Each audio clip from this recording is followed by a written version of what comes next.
This is how deeper bonded with all my snakes, just watching them in the plastic totes, watching them in their enclosures. Just natural curiosity that actually developed into a really close bond with my snakes. So we're doing the bonding process with Lily and Apollo, one day at a time.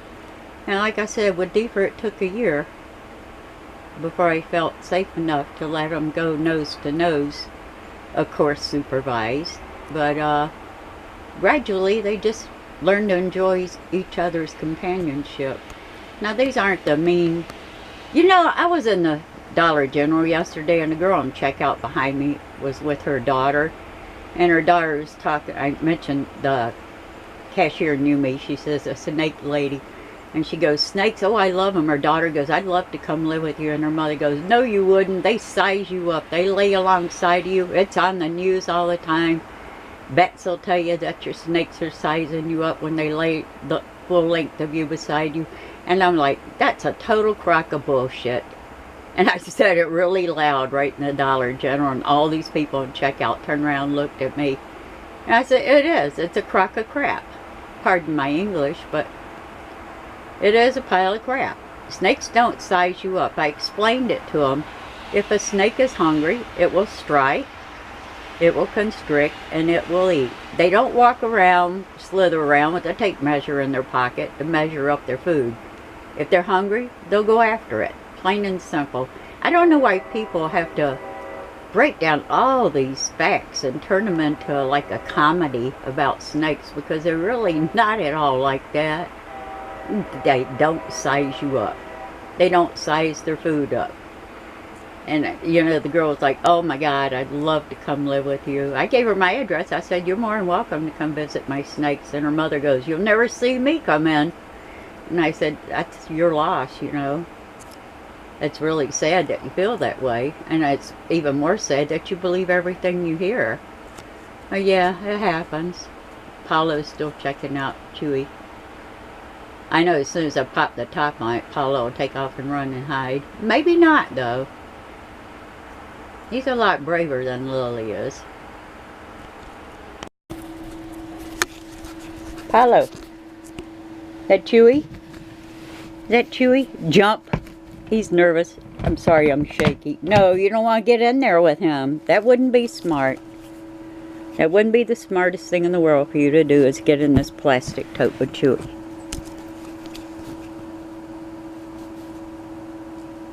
Is that Chewy? What is that? It's a lot bigger than you are, Apollo. Trust me.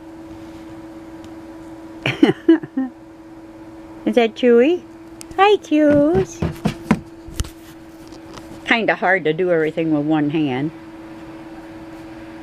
So I'm interested.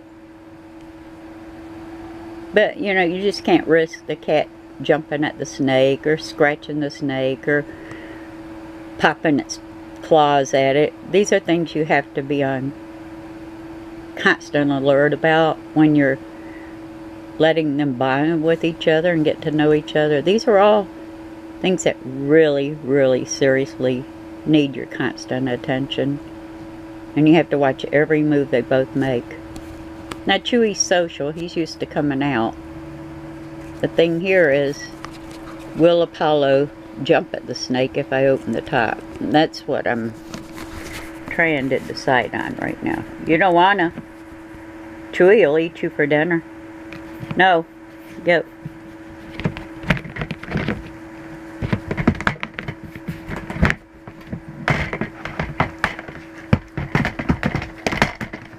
The lid by in case I have to block him. There's Chewy. There's Chewy. Is that Chewy? What is it? The snake. See? Mama's petting Chewy. Yeah.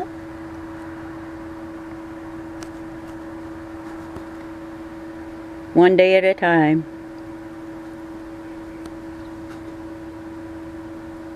There's Chewy. There goes Chewy. What is it? What's that, Apollo? Huh? Is that Chewy? Hi, Chew. It's hard to hold my camera and watch these two at the same time. Apollo's looking.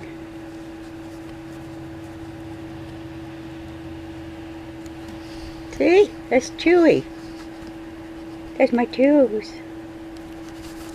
He's more interested than Lily is.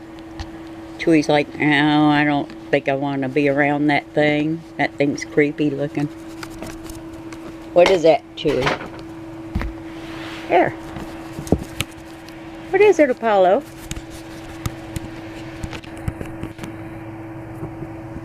Is that Chewy?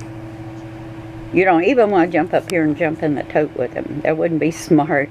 He might react with defensive behavior if you did that. No, no, no. No, you can't go in. No. That's my Chewy. That's my Chews. It's Chewy. He is definitely curious about him. Like I said, it takes time. You can't rush into something like that. Yeah, that's Chewy. It's my Chew monster. And my Chew monster. What? What? It's a snake, silly. It's a snake, Apollo. Here he comes. Here comes Chewy. See, I've been watching him in that glass enclosure, but wow, this is a lot different. You like him? Huh? Is he pretty? You like Chewy? These cats are so extremely head shy. Every little sound, they jump and freak out. So, you know, I'm definitely going to have to spend a lot more time first getting them to stop being so jumpy and twitchy before I even introduce them to the snakes. He's enjoying watching. He's curious. What's that? Is that Chewy? That Chewy?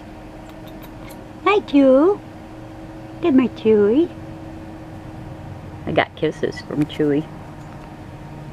Here comes Chewy. Yeah. Is that Chewy?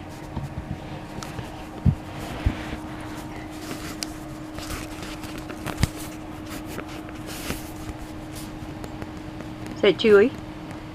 Hey, Chews. Apollo. Apollo.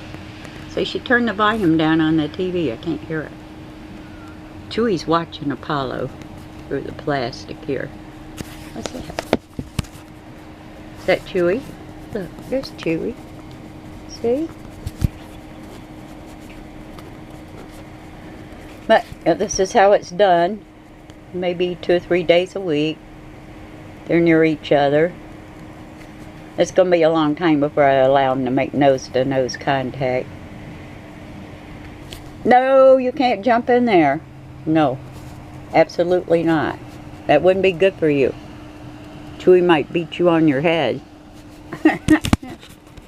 We're working on it. Yeah, we are.